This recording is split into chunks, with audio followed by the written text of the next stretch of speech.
One, whiteness confused belonging with safety. We're going to unpack that, right? Because we learned that belonging had to be entered through a performance, right? In order to be a part of something, we had to perform. In order to be on the PTA, you had to be a certain type of mom. As a mom that has done this and I always use me in my parenting because it's my longest life experience of 30 years now. So because it is my longest experience, it's the easiest go-to for me. And it feels like it's more relatable. Anyway, so I recall being a young mom. And when my first child matriculated in junior high schools, the parents were now my age. Right? They were 40 something and I was 20 something.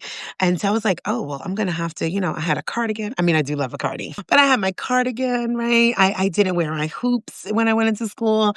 I had my pearl earrings. I had my pearl necklace. I wore khakis, right? Cardigans. Very demure, right? My hair wasn't as big. I was very, put a bun up because I wanted to be seen as a real parent, a serious mother. I wanted to be taken seriously. That is a performance, right? That is the idea that you have to comply to a certain standard, a certain look, right? In order to be taken seriously, in order to be allowed in the fold, right? That is that idea that you confuse belonging with safety. That's not safe. Me having to lessen who I am